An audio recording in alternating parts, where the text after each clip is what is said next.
Got it. Oh, sorry. Wlodzimierz Zwonek, and he's going to talk about complex geodesics in tube domains and their role in the study of harmonic mappings in the unit disk. Yeah. Thank you very much. I hope that everyone can hear me at last. So first, I wanted to thank the organizers for giving me the opportunity to be here in this beautiful neighborhood. So I should. And when Hervé asked me to give a talk, I was wondering what topic would be the closest to the official topic of the workshop, and I decided to give a talk on a research that is still not completed, so it's not written in the final version, so you may treat it as a kind of preliminary version. Actually, the idea why I decided to work on the topic was due to the article of Franz Vosneritz and David Kalai that appeared on Archive somewhere in the beginning of this year. And I will say a few words later. Actually, the main tool that is used here is, except for the Lempert Theorem, also the results that extended with Lempert's results for tube domains, and which enabled us to understand how the complex geodesics in tube domains look like. So we start with the definition of the tube domain. So we are having all the time, omega will be the convex domain, bounded convex domain in Rn, and the tube domain is complemented with r to the power n in this imaginary part. So this is certainly an unbounded domain. For the basis, it's in principle bounded. So I should.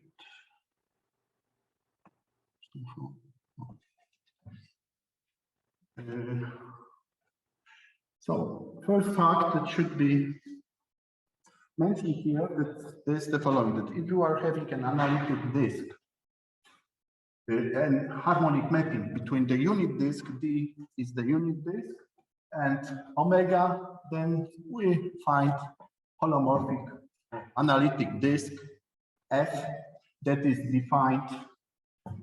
That has the real part equal to this harmonic mapping, and imaginary part is given uniquely up to some constant. This shows a close relation between the Schwarz lemma for harmonic mappings and the notion of extremals for the Kobayashi-Roydel metric. It will be the only infinitesimal invariant metric that I will be working with. It is defined in that way that, so here D is the domain in Cn, and we take the analytic disk from the unit disk to the domain D, and we take the biggest possible derivative in the direction x. It measures something like that. Additionally, we define the indicatrix with respect to the Kobayashi-Roydel metric. Sometimes this is defined as the open set, so with the strictly equality. This time I decided to take the smaller than or equal. And this is in our context, so in the context of convex domain, this is always a convex set. In general, when D is not convex, it needn't be convex. In other words, the indicatrix may be defined in the following way. So these are all the derivatives of analytic disks, which map 0 to z, and the derivative at zeros. Now we are coming back to tube domains. Omega is bounded and convex in Rn. And then the Lempert theorem, which was formulated somewhere in the beginning of the 80s, may be also applied to T omega, to the tube domain over this bounded convex domain. And I formulated in maybe not the most general version that could be formulated, but in the form that I need. So we formulate in the following way. We are having this open, bounded, and convex domain omega in Rn, and we are having a pointer, and we are having the vector x, for which the Kobayashi-Royden metric equals 1. Then the extremal, so the analytic disks, for which this equality 1 holds, always exists. And there is also a left inverse, the mapping, meaning a holomorphic mapping from the tube domain to the unit disk, which composed with the analytic disk F is the identity. One remark, which is related to a result of Zimmer from this or last year, namely, it's trivial to see that T omega in this situation, when omega is bounded, is biholomorphic to a bounded domain. Oh, sorry, here kappa T omega. Yeah, sorry.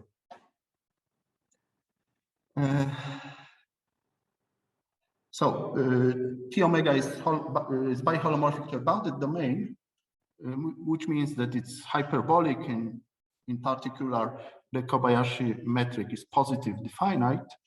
Nevertheless, this convex domain is not biholomorphic to a convex domain, and this is an exact in generic case, or in the case of strongly convex domains. This is the example of Zimmer from last year. Some comments.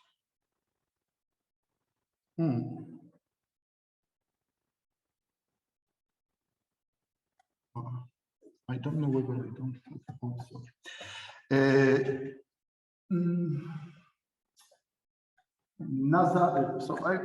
Now I wanted to make some comments on connections of tube domains and our fields of mathematics. So first, a few years ago, Nazarov made some results in the trying to solve partially Mahler conjecture, and at that time he made use also the analysis of Bergman kernel of tube domains. Later, that was developed by Wlodzimierz, who used the Suita conjecture, or higher dimensional version of the Suita conjecture, and tried to make the use also of the indicatrices of tube domains in trying to get some partial results for Mahler conjecture. Actually, it is, as I mentioned, the understanding of how do complex geodesics in tube domains look like is due to Zions, that he did it around 2015. So actually, he used the ideas of Lempert and extended it to these tube domains, which are contrary to the idea which Lempert developed for studying stationary mappings on complex geodesics for strongly convex bounded domains. And unbounded case, we are dealing here with unbounded case of tube domains are unbounded in general. he needed to overcome some difficulties, and he gave a nice description of complex geodesics in tube domains. Actually, he did it in more general setting, not only for strongly complex ones, but without these regularity properties. Nevertheless, in the case of strongly convex case, we are having a very nice description. So first, what we need is that we need to map the boundary of this strongly convex domain onto the unit sphere. So we are taking the point, we are taking the normal to the boundary of the convex domain.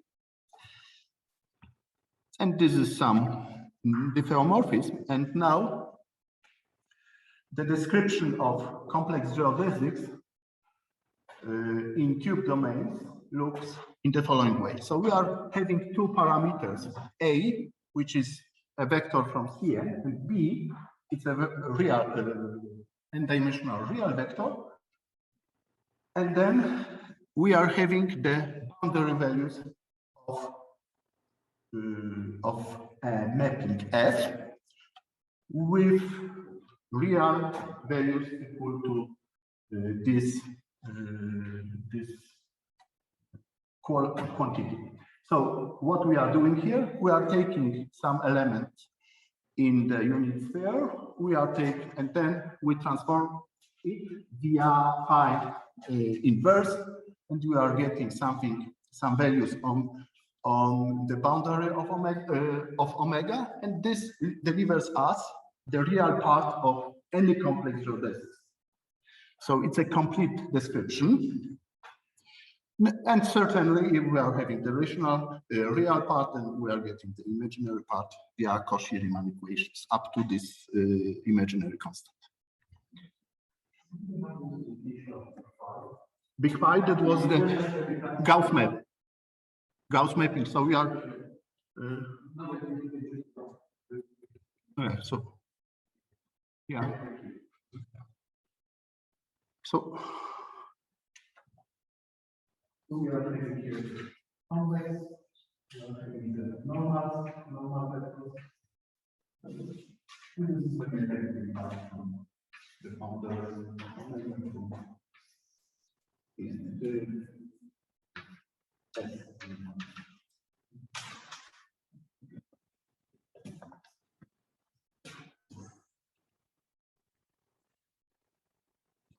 here we are in Sn-1, and then via phi. So this is So we are having something in the sphere, and then we transform it by phi minus 1 to the boundary of the given domain. Now, as I mentioned, we can recover the values of the holomorphic of complex geodesics by Poisson formula, and this is given here. And actually, this is the result of Zions, who gave us this description. I mean, that the complex geodesics are given by the very values by this expression. So what does it mean? It means that if we understand up to understanding of phi, we are having a nice description, geometric description of complex geodesics, or the values of complex geodesics on the boundary. In some sense, they are determined by this AD. And what are these images of F tilde?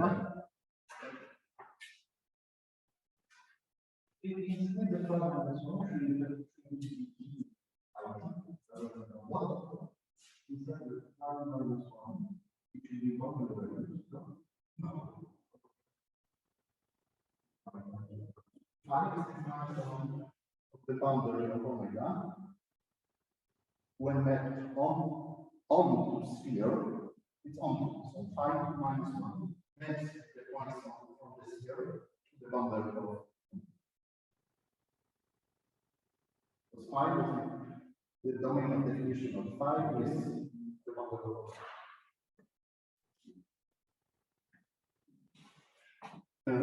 So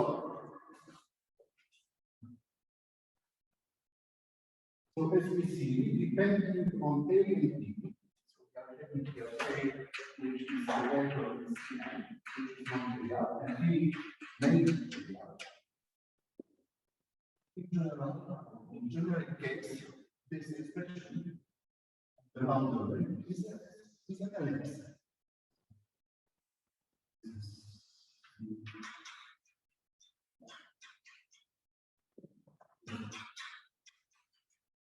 In singular case, we are having the segment. So this is nothing very complicated, but what we need to do,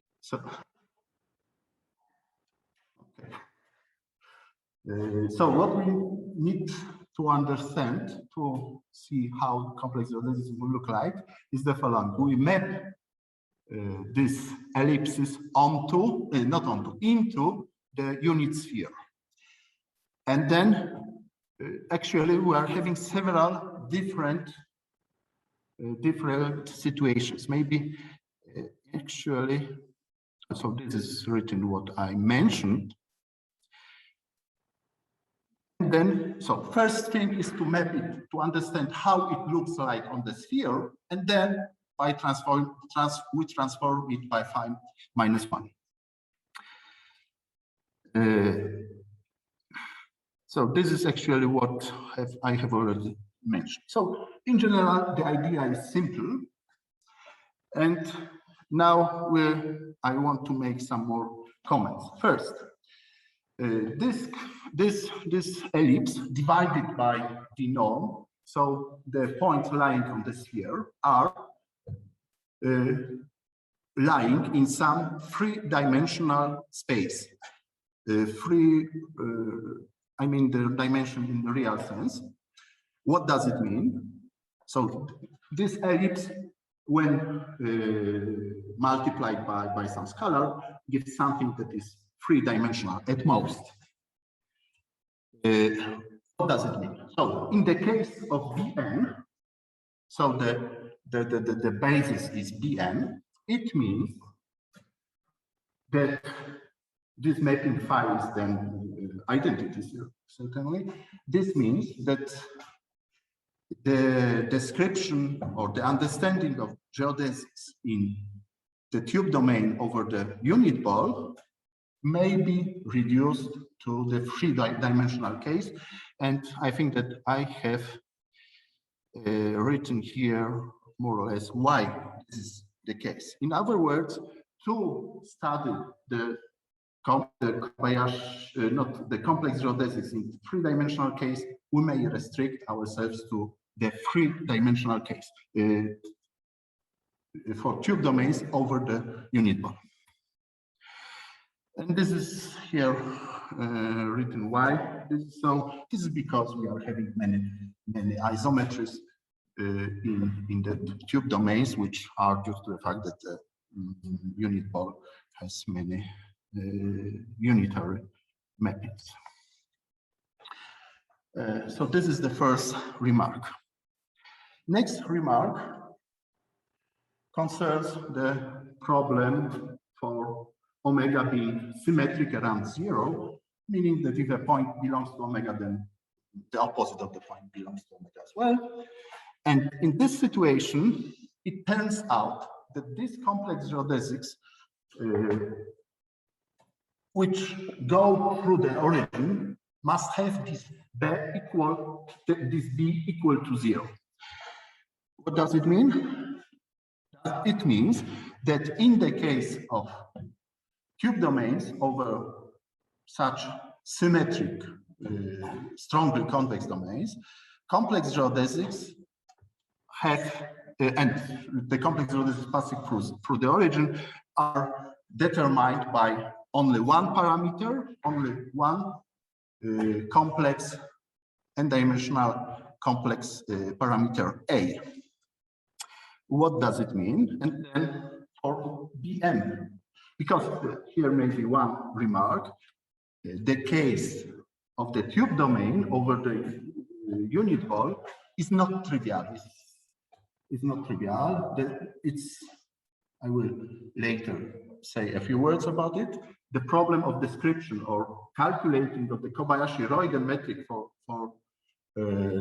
tube domains over the unit ball at the origin is even very complicated.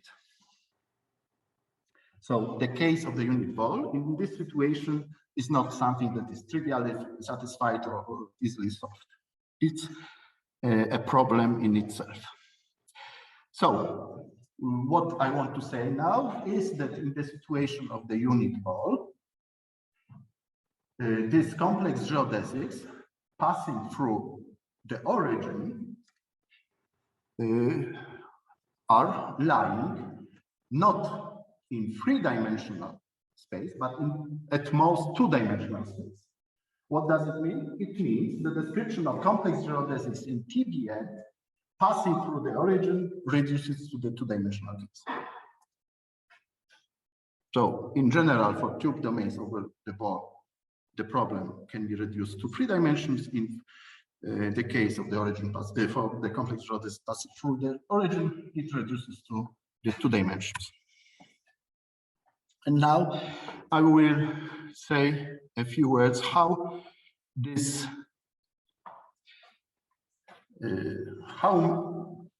I will list a few different forms of complex geodesics, depending actually on A and B, but I think that it is better to show it on the picture. Formally, I think that I have written it. What depends, or the complexity of these mappings depends on some linear independence and so on. But I think that more important is the following: this general several situations. I think that 1, 2, 3.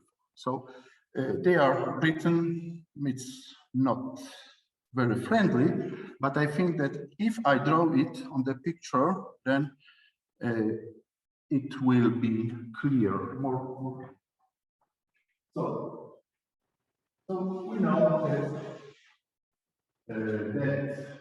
this complex of this ellipses are what is important. Let us have a look so we are getting here. So we are getting at the moment the two-dimensional case, which is not always the case. Let us see how this ellipsis may look. It may look like that. It may look like that. It may look like that. So here is the time. And what we are doing further would, and this needn't be the ellipse, it may be also the segment. The segment may look like that. Theoretically, it may look like that. Concentrate on this case, but it may look like that. So what we have on the boundary of the unit here in two-dimensional case, which is often actually general. So what we are doing, we are making, taking this making Z of that. This segment, for instance, onto the unit.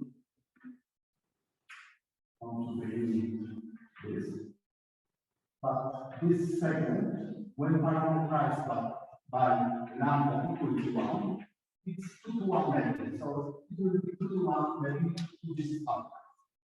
Actually, if we map this ellipse, then it will have the same mapping. So it will be some 2 to 1 mapping from the unit circle to this arc, which goes like that, from that point back here, and from that point back. So these are these 2 different cases. Maybe we don't see anything more, so I will draw one of the situations once more. So it's the case when this ellipse was tangent one point. And we make what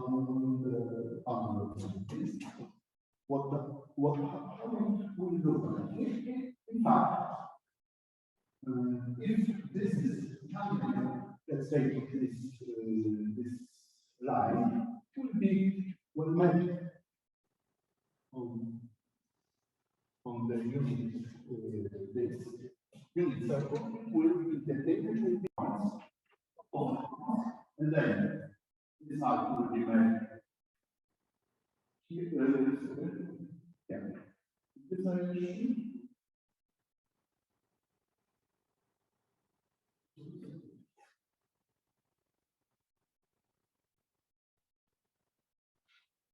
so it will be, there will be one here. The whole circle will be existing on this one. There will be this one, each continuous one. So this one will be like here. And we will map this unit circle up to this point onto this open half circle. So these are two different cases. Another one is the topic we are taking here. Surrounding the origin. And when we make it on the unit circle, then we have some one-to-one alignment or actually with the from so we define the unit circle, and then this unit circle will be mapped homomorphically on this unit circle. So it will be in some sense the case. So actually these are three different cases. Actually there is one more but in higher dimension. Namely, this does not lie in 3 dimensions, in 2 dimensions, but in 3 dimensions, the unit circle, let's say, are free, and then we are having here the ends. What does it mean? We make it on different completely on some circle or ellipse on the unit sphere. But this is the 3-dimensional case, which looks like that. And actually, formally, I wrote it how it would look like in this several points.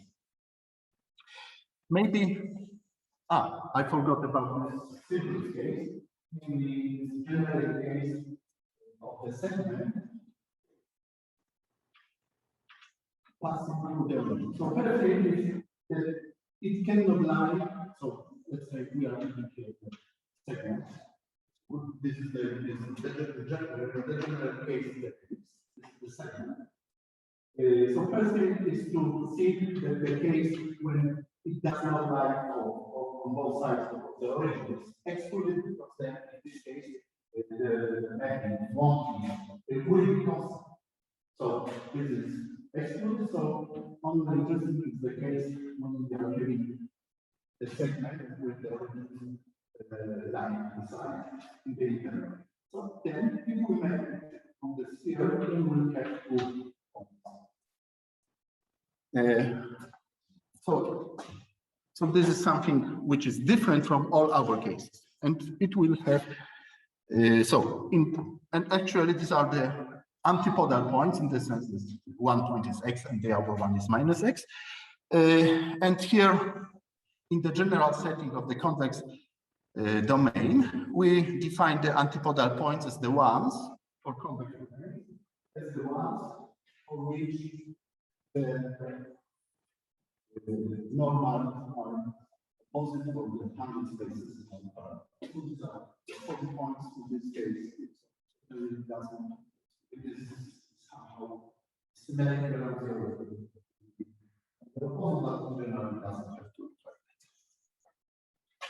that. So these are some special. These antipodal points, are in some sense, special. But in this case, when it does not lie on both sides of the origin is excluded, because then in this case the mapping won't be, it will be constant. So And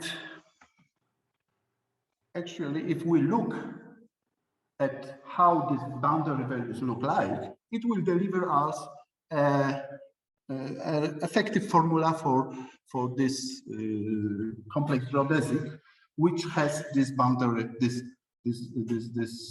very special case of a geodesic. Namely, the formula looks like that.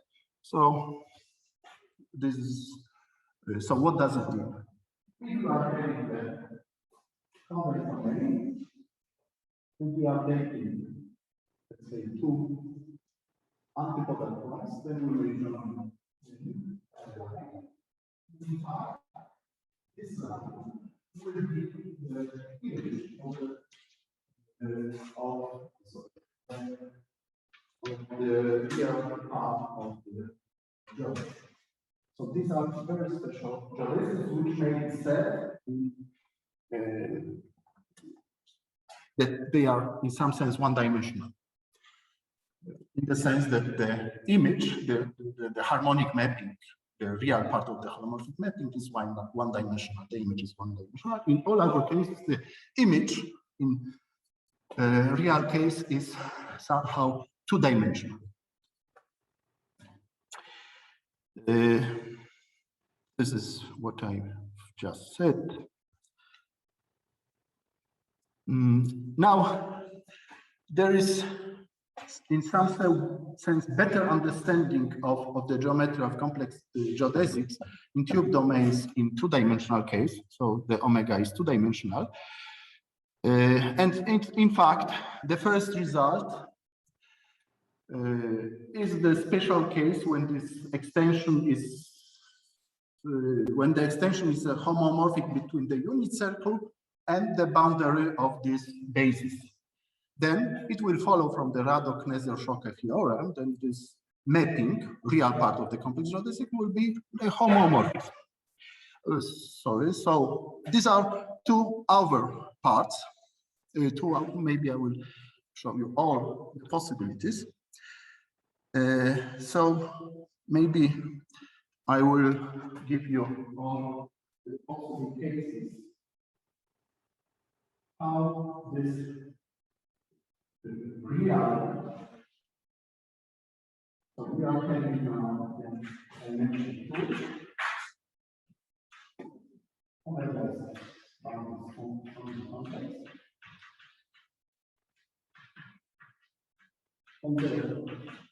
How do real parts of the so we are having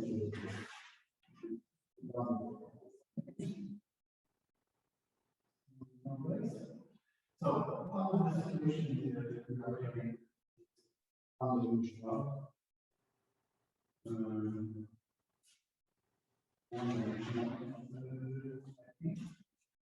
the other one is the other one. Is the negative of the boundary of omega is mapped homomorphically onto the boundary of omega. So there is a two-dimensional case, and then the theory of the Radó-Choquet-Kneser Theorem gives us something about so the extension will follow this homomorphism. These are two different cases. The first one is the following. We are taking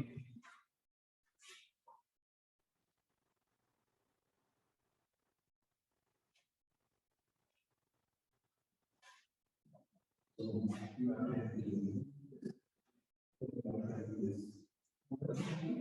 and then this will be mapped onto between two antipodal points. It will be mapped onto the graph. So what does it mean? Here it will be this continuity point, and it will be mapped the homomorphic here, and then as this is the homomorphic, the image will be this one. So this half, in this case, is the half. And that it will be probably, I see some references, it will be probably also common. And the most interesting case, the most complex case, is the following. We are doing here the boundary of omega, and the real complex take two antipodal ones, and we make this from that point in this direction, one way, so and then we are going from that point in a positive direction here. And this is some kind of twofold winding up, covering it's not covering of this arc, of this part of the boundary. And now the theory of harmonic matrix is not complete in this sense. So I need to, that was the reason why I cited some properties of harmonic matrix. Here, but by the generalization of this Radó-Choquet-Kneser theorem. For this situation, so we are doing something like that. We have the boundary onto some arc, and then we are coming back here to the opposite direction. So this, actually, how much time do I have? Another 10 minutes. Okay.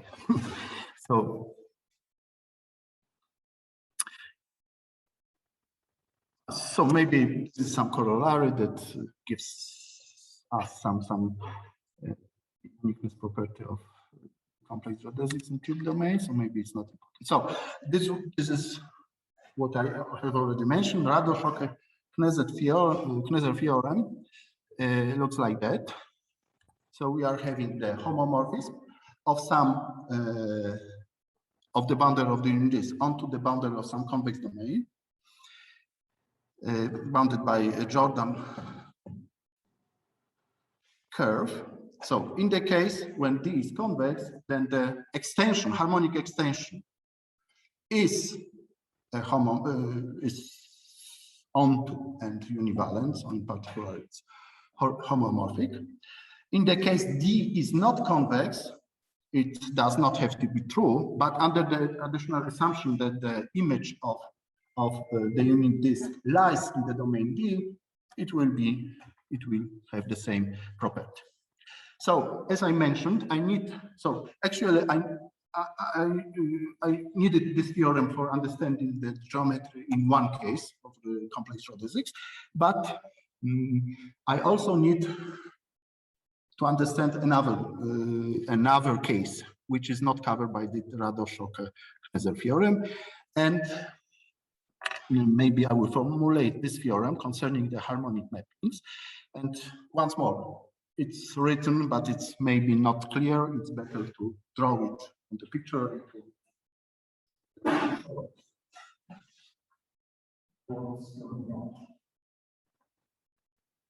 So it's a result from about harmonic functions, but as we see, it's very closely related to understanding. So we are doing this.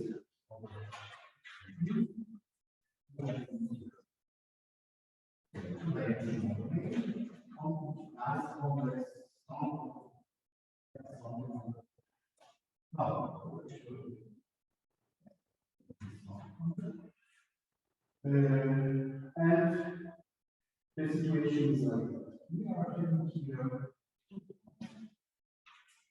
and then we are having here also 2 points.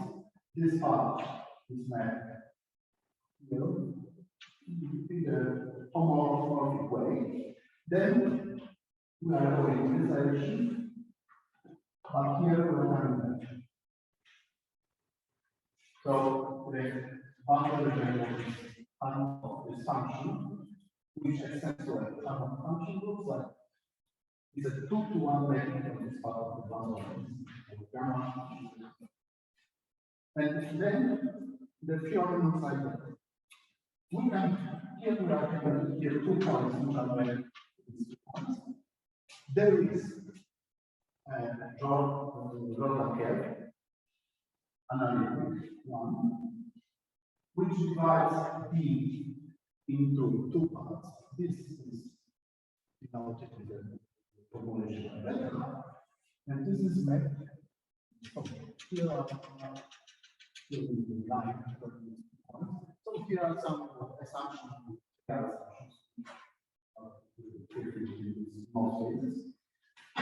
And then this beta is mapped somehow here, so that it looks like that. This thing is convex. And what the theorem says is this part is mapped onto this part. This part here is mapped onto the same part. And this part is such that we are having here this time F is a harmonic matrix to see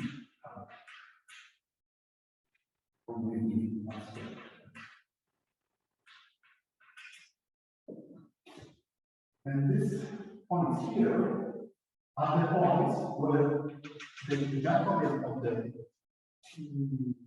pressure differential is definite in the sense that the determinant is zero. And this is mapped on this one. So what does it mean? All these points have 2 values in the privilege. The only points, the points here have only 1 privilege. And here, only point has 2 privileges. We basically 2 points. So I think that this is very well understand the geometry of some kind of harmonic mapping, but additionally it gives us understanding of the geometry of complex geodesics. I think that here I have some remarks. The first one concerns the fact, so because here we are having some bivalent mapping of the unit circle onto some Jordan curve, not Jordan, some arc, and there are some results which involve positive and negative directions, which say something. If we wind up this circle on the boundary, let's say if we wind up twice. That's where so we wind up twice.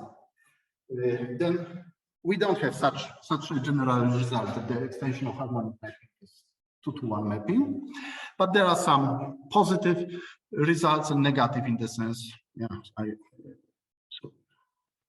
oh, sorry. So this is what I have earlier explained. And this is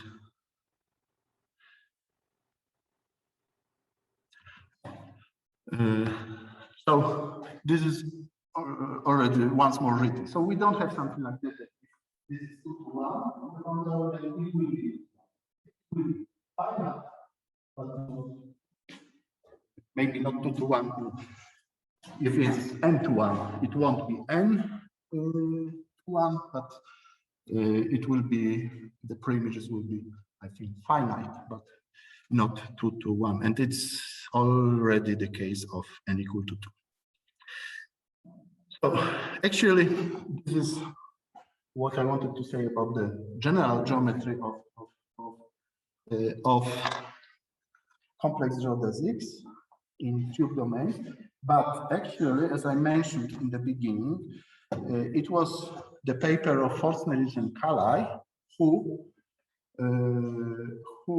influenced me and who made me work on this topic.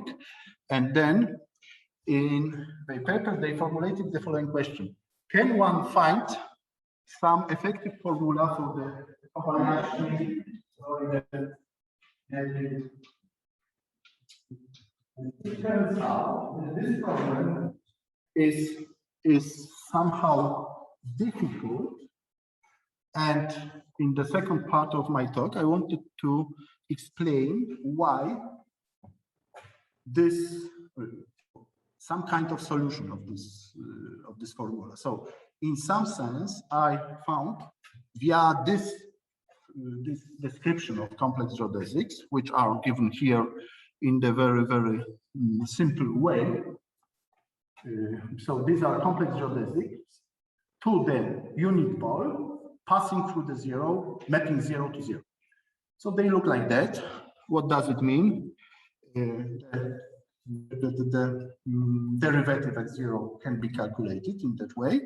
And then after transforming, it turns out we are having something like that, some formula, which is relatively complicated. Nevertheless, it turns out that by some tricks, we may reduce ourselves to some simple situation. So what finally is done? So maybe I will. So the idea is the following. So if you are having some vector,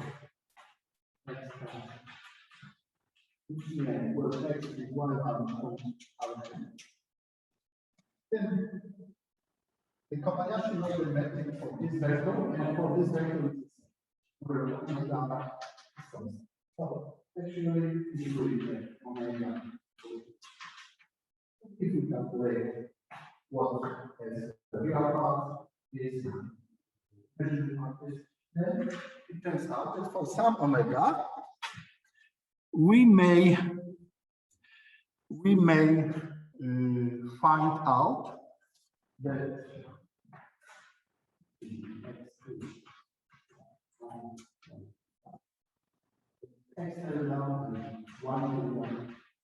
will be so this is the standard scalar product in RM.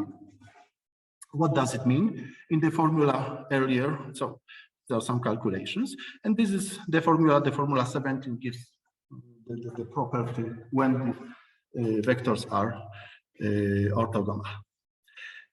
And what does it mean?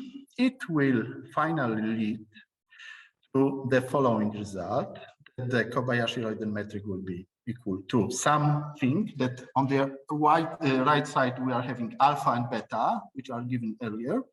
Then finally we may reduce ourselves to such vectors, which give us the derivative, which is look like that, which after transforming is much simpler and which can be calculated in several cases. And finally, we are producing some elliptic functions. So what we are, so actually we have some kind of effective formula or the parameterization of the indicatrix by derivatives of elliptic integrals. And here we are having, I think this is the parameterizations over theta from 0 to pi, which gives us finally the following formula 32, which can be solved, but implicitly. So this is the formula which gives us the formula for the Kobayashi-Royden metric. In some sense effective, but probably more effective it won't be able to do. So maybe I will finish at that point. Thank you very much.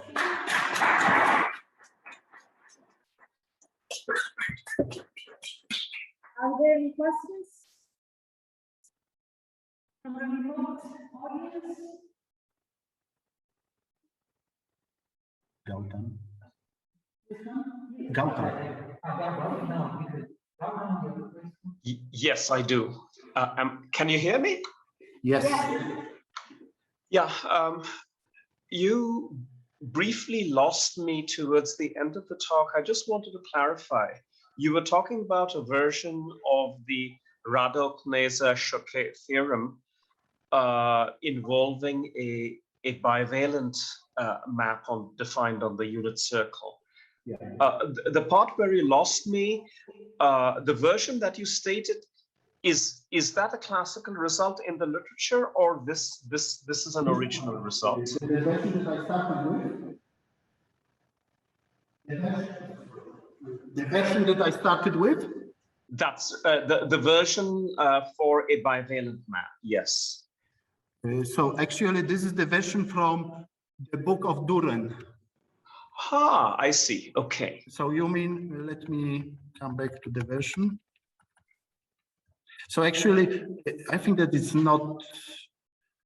No, this is he wrote that this is the proof of Kneser. So no, not this one. Okay, this version. So this is no, this version is of course a classical one. Yeah, this is entirely taken from the book of Duren. Right, but my question was, there was a version of this, except you no longer have a homomorphism. You have a bivalent map from the unit circle. So the question was, this theorem? Yes, that's right. So is this a classical result, or this is an original result? So actually, I proved it. Aha, okay. So actually, I'm not an expert in this harmonic mappings. Nevertheless, I couldn't find anything like that in the literature. So the idea is the same as in the proof of Kneser, that is to find in this Duren book. Nevertheless, there are some there are some subtleties. So it's not so evident for me. I see. Okay.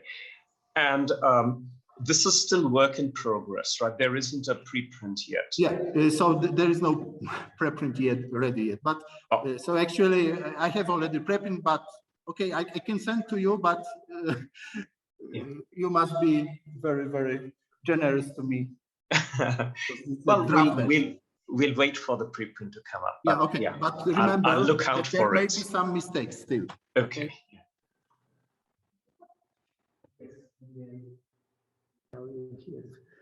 Okay, so thank you very much, Wlodek, for this night talk. I have just maybe a philosophical question, which is the following. In the result you mentioned by Andy Zimmer at the beginning, he proved this Gromov hyperbolicity and non-hyperbolicity based on the Gromov hyperbolicity or non-hyperbolicity with respect to the Hilbert metric of the base. Yeah. So here, what you show, I don't know, do you think that this means that you can give some metric on the base so that complex geodesic corresponds to isometry for those metric, and that's maybe so you want to have some isometry on this real? Yeah, I mean, if you can provide the base with some metric, which is probably very well related to the Hilbert metric in such a way that complex geodesic, the real part, are isometric for that metric, and that is no, I didn't think about philosophically what you say. So actually, this is in some sense. So if these are complex geodesics, then they are isometric with respect to the Kobayashi distance or something like that. Yeah. Yes. Yeah. But I don't know. That was the question. The answer. The real part. Some metric on omega. The basis. Yes, exactly. The basis. No. You mean the answer is no? You don't know? I don't know. So there is definitely, I think, there is some relationship. The Hilbert method there is in the paper of similar also, but there are some estimates.